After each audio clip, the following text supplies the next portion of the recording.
Thank you so much, Dr. Ved, for joining us on this platform and kind of Yes. agreeing to share your insights, with our global leadership community. We have got very interesting set of topics and a very different session because I think for the first time we will be touching upon the concepts of Ayurveda and the Yes, business yes. around it.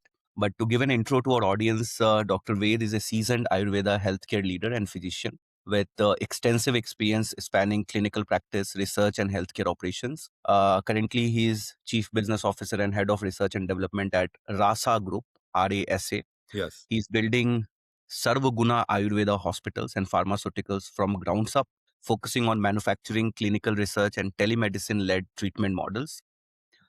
He has held prior roles at Sri Vaidyanath Ayurvedic and Nirogi Street, Yes. where he has driven product innovation, research collaboration, and healthcare system development. He's known in the industry for integrating classical Ayurvedic knowledge with modern research, technology, and scalable healthcare delivery. Thank you so much, Dr. Ved, for joining us. Thanks a lot. Thanks a lot for nice information. Dr. Ved, this is a very interesting one. And, you have worked across clinical practice, research development, and healthcare entrepreneurship in Ayurveda. From your experience, sir, like how is Ayurveda evolving within the broader modern healthcare ecosystem today? Okay. Ayurveda is an ancient science since 5,000 year old, and modern science evolved last 200 year old.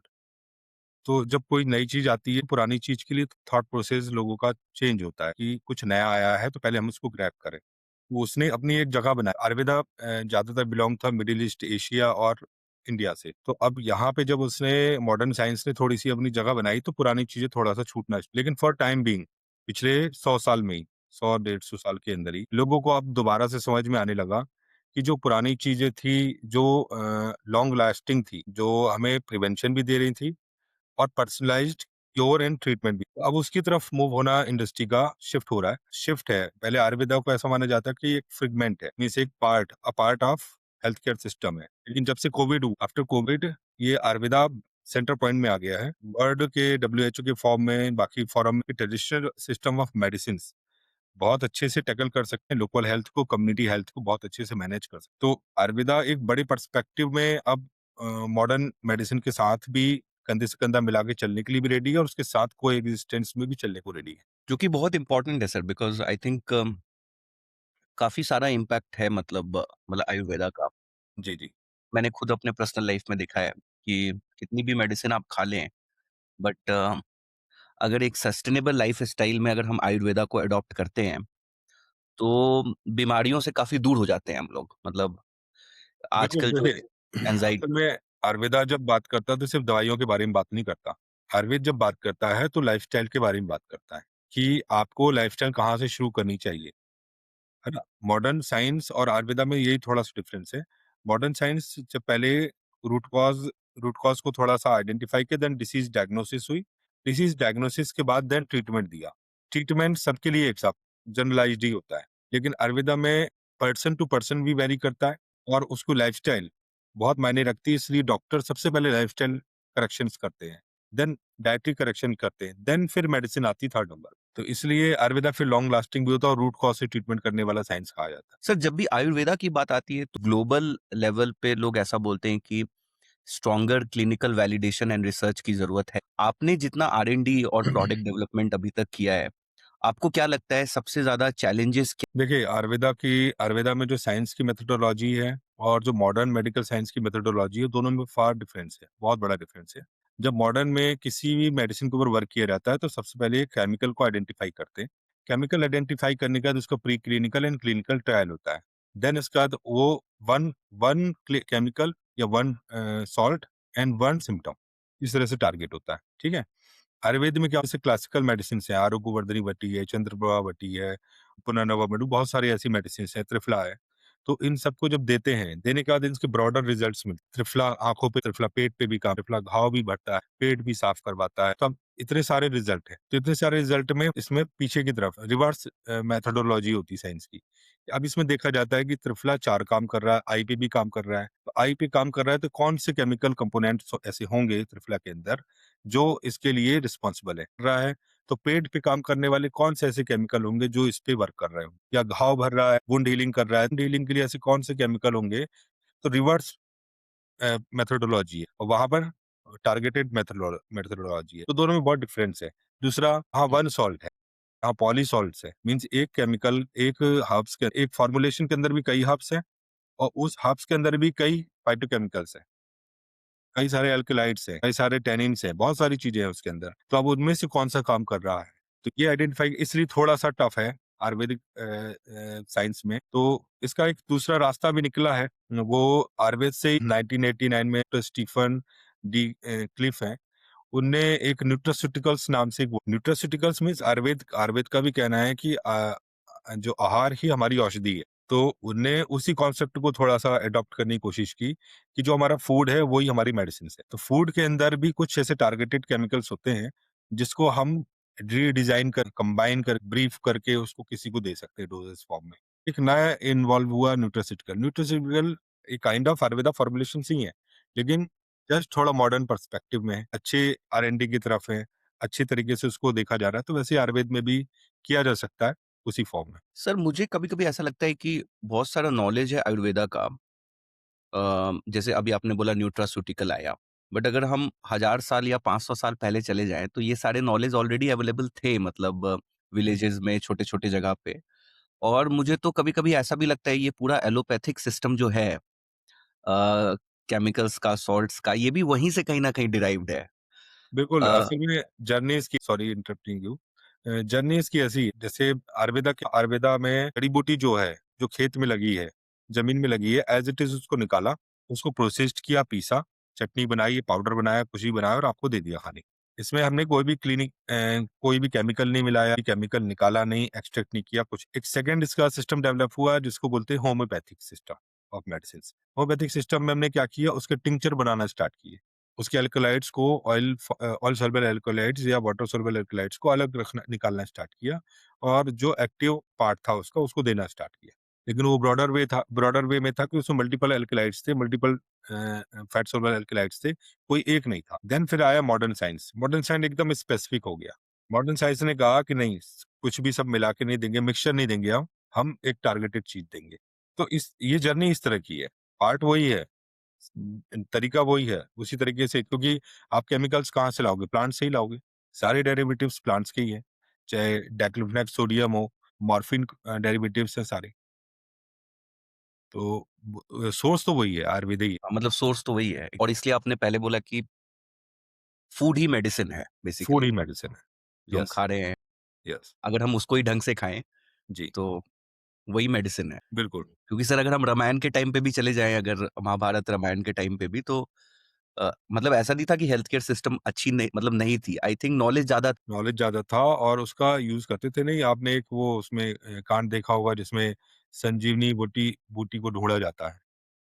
तो संजीवनी बूटी को ढूँढने के लिए एक वैद्य है। वैद्य के भी एथिक्स थे उस समय कि चाहे दुश्मन हो, हुँ, तो एथिक्स तो थे, और वो जो आज मॉडर्न मेडिकल साइंस के एथिक्स हैं, वही सेम एथिक्स वहाँ भी फॉलो होते थे। साइंटिफिक वे में ही चीज़ें फॉलो होती थी। कहाँ पे लगनी है चीज़ें, वो कुछ भी कहीं पे भी इस्तेमाल नहीं कर लिया, प्रोटोकॉल्स के बेसिस पे। डॉक्टर वेद, आप इतने सारे आयुर्वेदिक हॉस्पिटल्स और फार्मास्यूटिकल ऑपरेशंस और टेलीमेडिसिन प्लेटफॉर्म्स में इन्वॉल्व रहे हैं। आपको क्या लगता है, क्या ऑपरेशनल चैलेंजेस है जब हम एक structured health care ecosystem build कर रहे होते हैं आयुर्वेदा के अराउंड? देखिए, इसमें काफ़ी बड़े चैलेंजेज़ हैं कि आयुर्वेदा फिर, अगर किसी ने आयुर्वेद, तो वो सिर्फ़ अगर आयुर्वेद पढ़ ले और मॉडर्न मेडिकल साइंस से थोड़ा-सा, जो जनरल पब्लिक है, जनरल पेशेंट है, उसको आयुर्वेद उतना समझ में जल्दी आता नहीं है, कैच नहीं करता। तो हमें उसकी लैंग्वेज में बात, उसको उसकी लैंग्वेज में समझाना। हाँ, आपकी डायग्नोसिस, आपका अप्रोच प्योर आयुर्वेदिक हो, लेकिन उसका एक्सप्लेनेशन जो है साइंटिफिक वैलिडेशन के फॉर्म में, क्योंकि जो आयुर्वेद में आने वाली जो फैटर्निटी है, जो ट्रीटमेंट लेती है, वो एजुकेटेड पर्सनैलिटीज़ हैं। वो थोड़ा अपर मिडल क्लास के अपर साइड जो रहने वाले लोग हैं, वो ही इसमें आने की कोशिश करते हैं, ट्रीटमेंट लेते हैं। तो वो उनकी कोशिश ये होती है कि जो आप देने वाले हो हमें, जो आपने हमारी डायग्नोसिस वो हमें समझाओ। हुँ, अब आयुर्वेद में आपने किसी को कह दिया कि नहीं, आपको ग्रहणी हो गया है, तो ग्रहणी उसको समझ में नहीं आएगा ना। समझ ही नहीं आएगा। हाँ। आप उसको इरिटेबल बाउल सिंड्रोम समझाओगे, इरिटेबल बाउल डिसीज़ समझाओगे, तो उसको समझ में आएगा। अगर आपने बिल्कुल कट टू कट डिफरेंशिएट किया हुआ है अपने आप को मॉडर्न साइंस से, तो ये थोड़ा चैलेंजेस आते हैं कि बहुत ज़्यादा साउंड आयुर्वेदिक फिजिशियन जो दोनों साइड का नॉलेज रखते हो, वो थोड़ा टफ हो जाता है।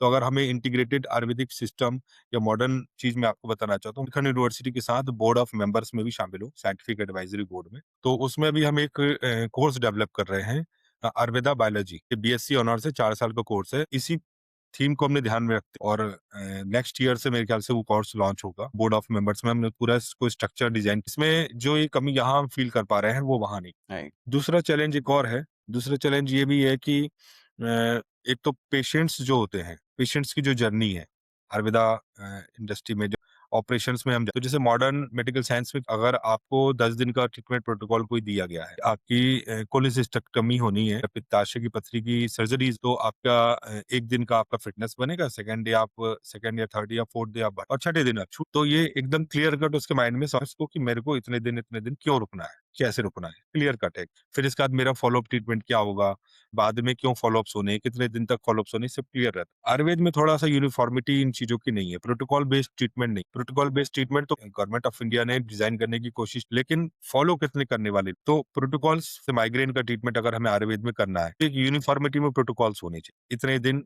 इतनी टाइप की थेरेपीज हो, वेरिएशन हो सकते हैं 2-4 थेरेपीज के, लेकिन set of group of therapies तो सेम होना चाहिए। उसके लाइन ऑफ ट्रीटमेंट के अंदर मेडिसिन या मेडिसिन किस रेंज की किस तरह की दी जाएंगी, वो सेट होनी चाहिए। ड्यूरेशन ऑफ ट्रीटमेंट पर्सनलाइज्ड हो सकता है, प्रकृति की बॉडी टाइप के अकॉर्डिंग, लेकिन उसका भी एक फिक्स ड्यूरेशन होना है। तो इस तरह के ट्रीटमेंट प्रोटोकॉल अगर डिफाइन हो आयुर्वेदा इंडस्ट्रीज में, लोगों का बिलीव बहुत अच्छा बने और वो पूरे फेथ के साथ आए कि यार मैं पित्त बॉडी टाइप का हूँ और मुझे माइग्रेन है, पित्त प्रकृति का माइग्रेन है, तो मैं वहां जाऊंगा। मैंने आइडेंटिफाई कर लिया 3 मंथ से ज्यादा, मुझे जस्ट क्लियर है ना, लेकिन पता चला कि वो बेचारा साल भर ट्रीटमेंट ले रहा है, लेकिन कुछ हुआ नहीं। तो ये थोड़ा-सा ऑपरेशनल चैलेंजेस आते हैं इसमें।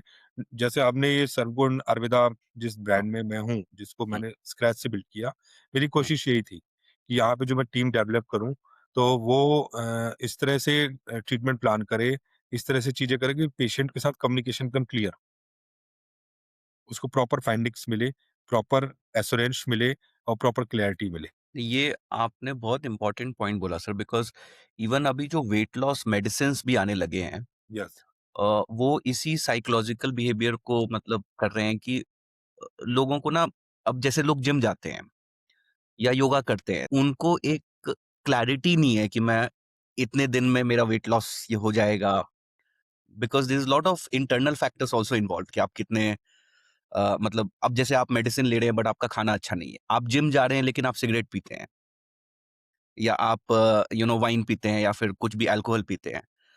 तो तो आई थिंक सर ये जैसे वेट लॉस की सर अगर मैं बात करूँ आयुर्वेदा में भी एक सिंपल सा बोलते हैं कि सुबह में अगर उठ के हम गुनगुने पानी में नींबू डाल नींबू के पिए, और ये शहद। हाँ, मतलब जिंजर डाल के पिएँ तो उससे इफ़ेक्ट तो बहुत होता है, पूरा दिन भर अच्छा डाइजेशन अच्छी रहती है। बट आई थिंक लोगों को मतलब 90% लोग ऐसे हैं जो कि जिनके पास इतना पेशेंस नहीं है, उनको चाहिए कि भाई मेरे को बता दो कि इतने टाइम में मैं ठीक हो फास्ट जाऊँगा। क्वेश्चन। तो सर उस बिहेवियर को कैसे टैकल करेंगे? देखिए, इस बिहेवियर को टैकल करने की ज़िम्मेदारी पूरी-पूरी डॉक्टर की है, ठीक है? जिस फिजिशियन से आप मिल रहे हो, शुरू से प्रैक्टिस जब मैंने आयुर्वेदा फील्ड में की है और मेरा एक एंटरप्रेन्योरशिप माइंडसेट शुरू से ही था।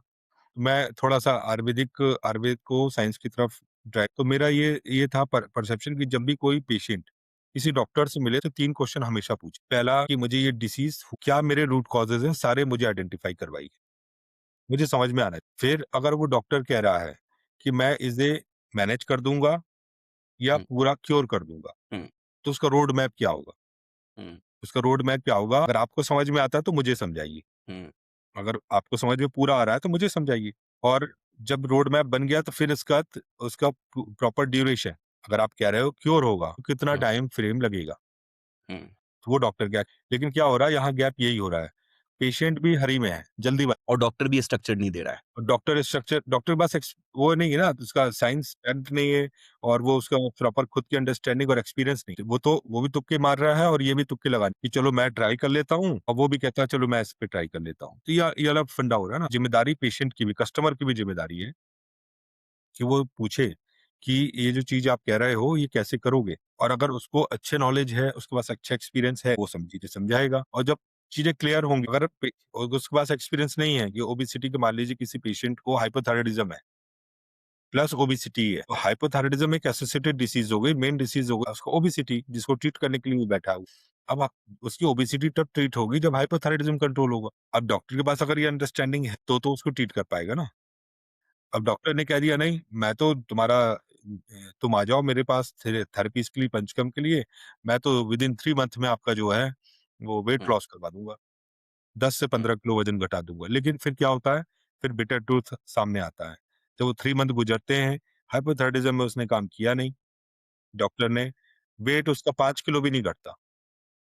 हुँ, वो ब्लेम हुँ, डॉक्टर को कभी नहीं करता, वो पूरी हुँ, फ्रेटर्निटी को ब्लेम करता है। यस, मैं गया था, जिसमें मुझे फेक ट्रीटमेंट दिया गया, फेक हुँ, कमिटमेंट दिया गया और कुछ हुँ, होता नहीं है आयुर्वेद से, आयुर्वेद में मत जा।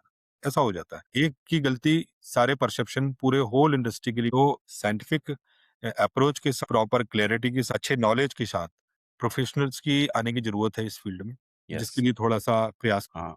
और इसमें सर सर्वगुण आयुर्वेदा जैसी कंपनीज़ का बहुत बड़ा रोल है बिकॉज़ कहीं न कहीं मेरे को ये भी लगता है कि आयुर्वेदा में रेगुलेशंस नहीं है। जैसे कि कहीं भी रोड पे कोई भी साइड में बैठ के कुछ जड़ी-बूटी उससे भी लोगों का एक परसेप्शन बनता है कि यार इससे तो कुछ हुआ ही नहीं। तो ये पूरी की पूरी फ्रैटर्निटी है। अब ज जो एलोपैथिक है वैसे तो सर गाँव में तो लोग करते ही हैं, आपको पता है कंपाउंडर भी डॉक्टर बन जी, जी। बट एट लीस्ट रेगुलेशंस है वहाँ पे कुछ। जी, असल में क्या वहाँ जीपी कर रहे हैं लोग, लेकिन प्रोटोकॉल फ़ॉलो कर रहे हैं, ठीक है? मतलब हाँ, अगर बुखार की दवाई एग्ज़ैक्ट बुखार की दवाई है तो बुखार की दवाई ही देगा वो, हाँ, ठीक है? और पेन किलर डाइक्लोफेनेक नहीं देगा, ठीक है? लेकिन यहाँ क्या हो रहा है, किसी को सेक्सुअल हाँ। वीकनेस है या कुछ है, तो वो जो उसके मन में आ रहा है वो दवाई, हुँ, कोई भी कुछ भी दे रहा है।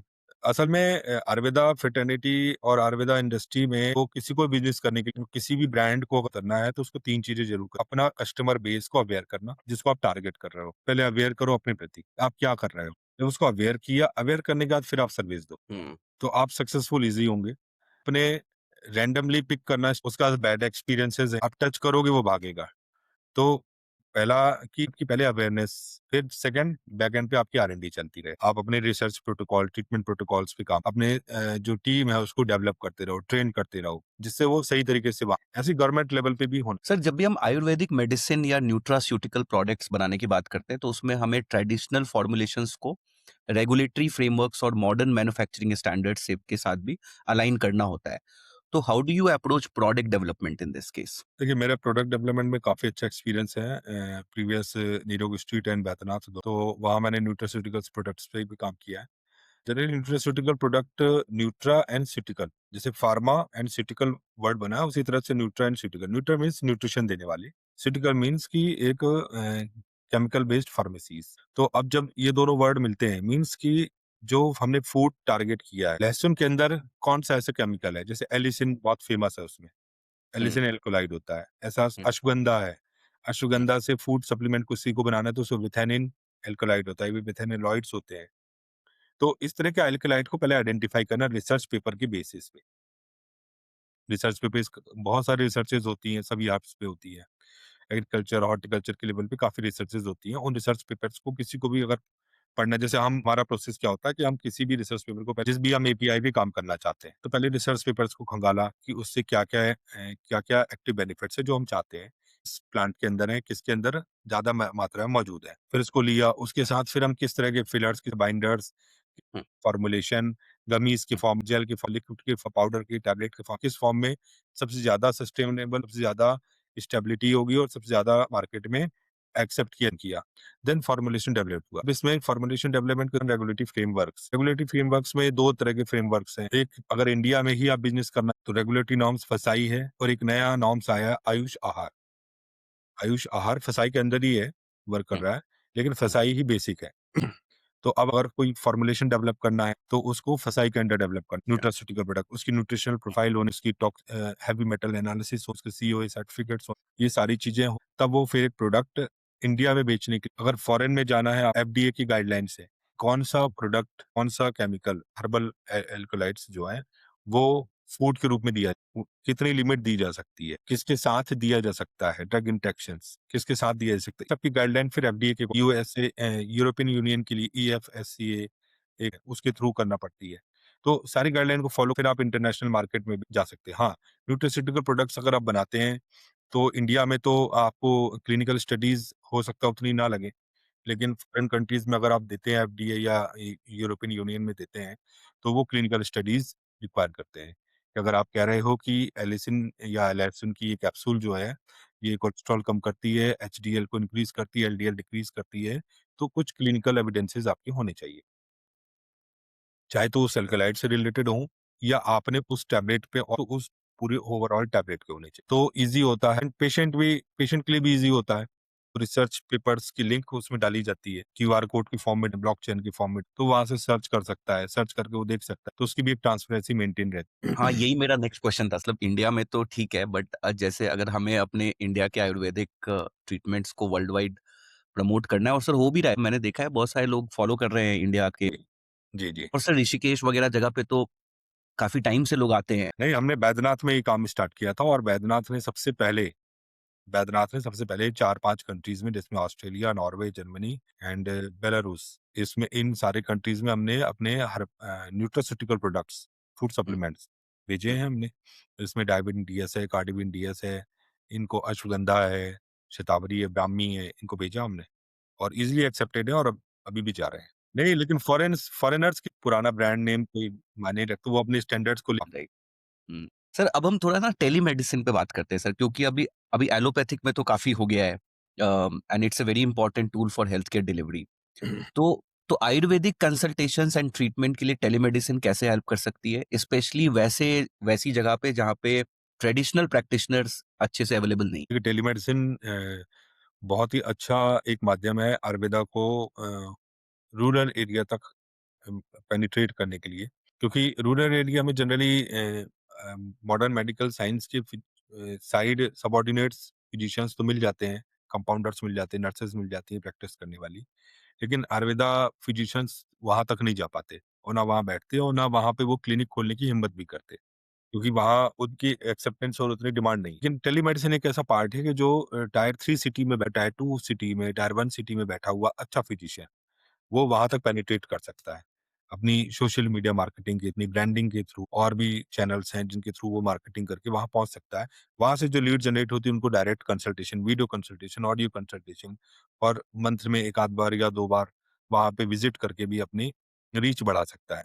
जिससे 3 चीज़ें देखी जा सकती हैं रूरल में और टायर 3 सिटीज़ में कि यहाँ सबसे ज़्यादा लाइफ़स्टाइल चेंजेज़ हुए हैं।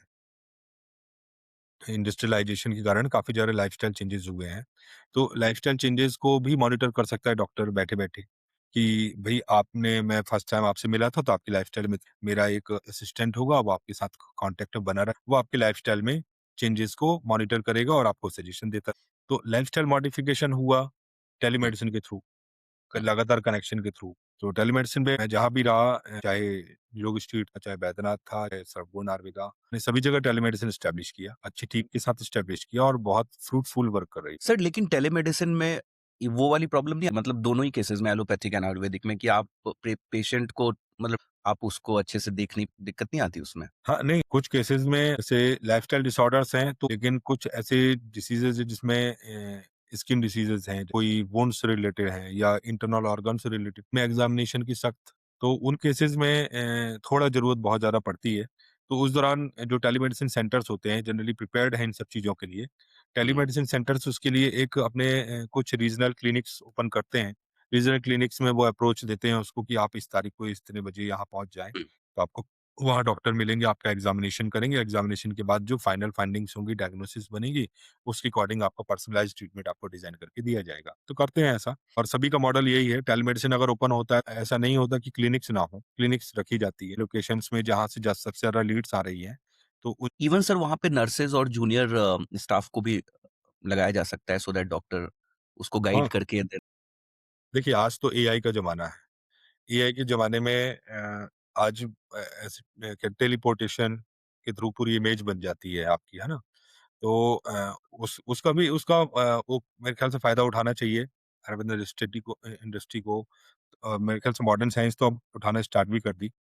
शायद इस तरह की फैसिलिटी को यूज़ कर रही है कि डॉक्टर रूबरू आपको दिख रहा है, सामने दिख हाँ, रहा है। Yes, yes. असिस्ट करने के लिए पैरामेडिकल स्टाफ हो आपका। वो जो रिमोट आईसीयू का कांसेप्ट है सर बेसिकली। हाँ, रूरल एरिया, टायर 3 सिटीज़ में नहीं पहुँच सकता, तो इस टेक्नोलॉजी के टेक्नोलॉजी के माध्यम से पहुँच सकता है, पैरामेडिकल स्टाफ के असिस्टेंट के थ्रू पहुँच सकता है, कर सकते हैं। मतलब मेरे को तो कभी-कभी ऐसा भी लगता है सर कि कभी-कभी तो डॉक्टर को देख के ही इलाज हो जाता है। उसके कॉन्फिडेंस से इलाज। क्योंकि वो तो नेगेटिव बातें बाकी लोगों से सुन रहा है, अपने माइंड से भी सुन रहा है, रोज़ सुन रहा है कि ऐसा हो जाएगा, ये हो जाएगा, वो हो जाएगा। गूगल भी बता रहा है उसको, जेमिनी भी बता रहा है, सब बता रहे हैं उसको नेगेटिव थॉट्स दे। लेकिन जिससे ट्रीटमेंट लेने गया है, अगर वो भी नेगेटिव बातें कर दे वहाँ पे कि नहीं आप तो ठीक ही नहीं हो सकते, इसका कोई इलाज ही नहीं है, आपकी तो लाइफ इतने दिन की बची, तो वो पेशेंट अब सारी होप खो चुका हुँ, है। एक यस। डॉक्टर का पार्ट होता है, क्लैरिटी तो बनाना होता है, लेकिन हुँ, कॉन्फिडेंस बूस्ट करना। सेकंड ऑप्शन शो कराना, हुँ, direct correct diagnosis, correct direction देना भी होता है। डॉक्टर क्या करता है? दवाइयाँ तो फार्मासिस्ट भी लिख सकता है। डॉक्टर का काम होता है डायग्नोसिस करना, करेक्ट गाइडेंस देना कि क्या यस। तुम्हारे लिए बेहतर। हुँ, उस दौरान आप उसका अगर कॉन्फिडेंस बिल्ड कर देते हो कि इवन कैंसर का पेशेंट हो, आप उसको कॉन्फिडेंस बस बिल्ड कर दो यस। कि भई आपको कुछ नहीं हुआ है, हाँ, अभी आप बाकियों से बेहतर हो। बस आप ये चीज़ ठीक कर लो और मुझे फ़ॉलो कर लो। वो देखो वो पेशेंट जो है, जो 1 साल जीने वाला था वो कम 6 साल, 7 साल, 8 साल बिल्कुल, क्योंकि हम जो जीवन जीते हैं वो विल पावर से जीते यस। हैं। हुँ। हमारा पॉजिटिव एटीट्यूड ही हमें ज़िंदा रखता है और आप उसका पॉजिटिव एटीट्यूड डॉक्टर का काम यही है, एक हेल्थ केयर सेक्टर का काम यही है कि कम्युनिटी में एक पॉजिटिव एटीट्यूड लाना।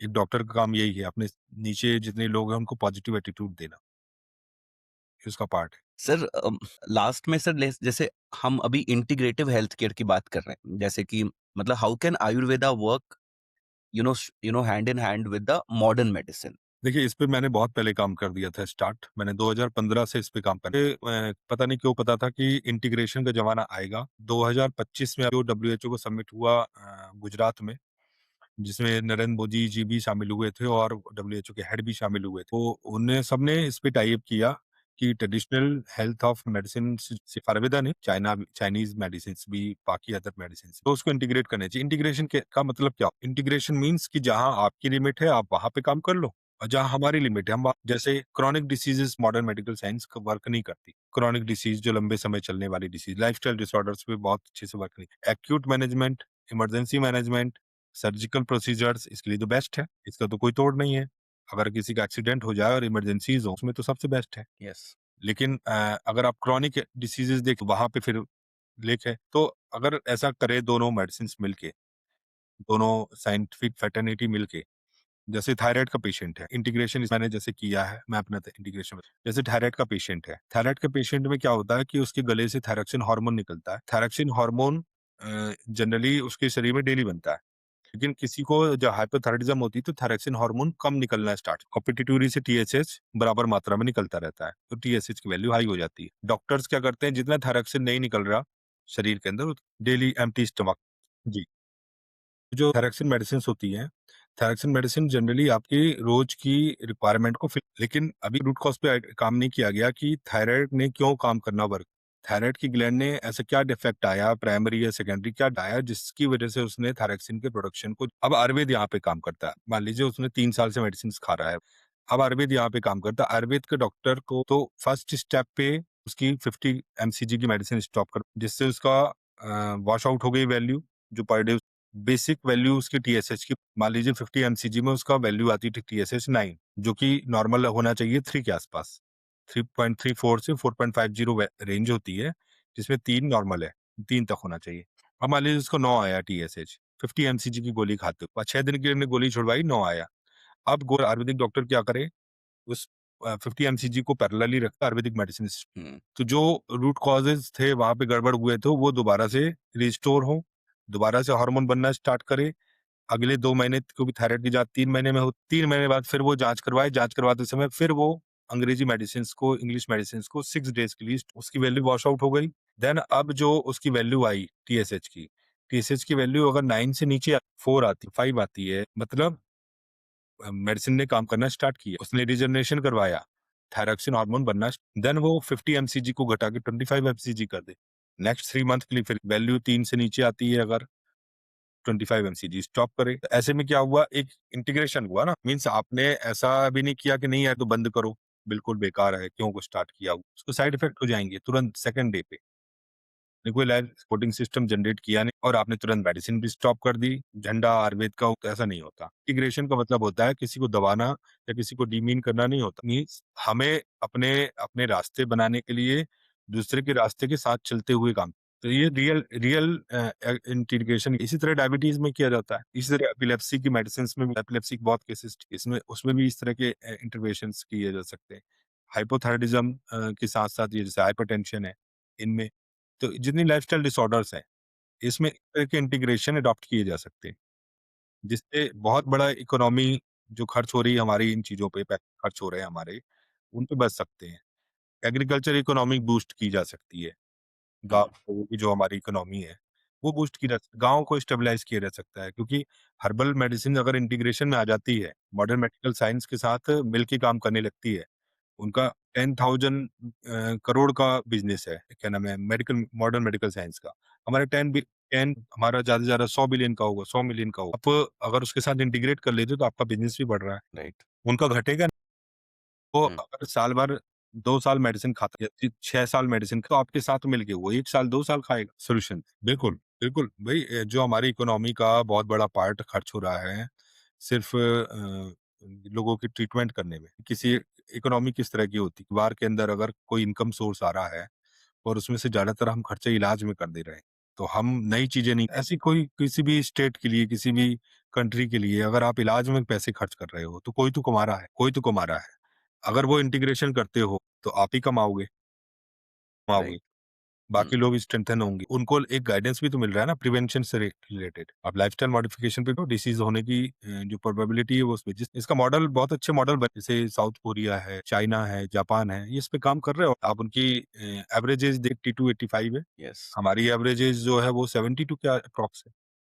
70-72 है। बहुत बड़ा डिफरेंस है। डॉक्टर वेद, एक लास्ट क्वेश्चन मेरे दिमाग में आ रहा था कि क्या ये भी रिक्वायर्ड है कि जैसे जो मॉडर्न मेडिसिन्स के एजुकेशन है, जैसे एमबीबीएस हो गया, एमडी हो गया, एक कॉम्बाइंड एजुकेशन सिस्टम की भी ज़रूरत है जहाँ पे दोनों चीज़ें पढ़ाई जाएँ, दोनों साइड के बच्चों को, मतलब अलोंग विथ मॉडर्न मेडिसिन, तभी इंटीग्रेशन ज़्यादा अच्छा हो पाएगा।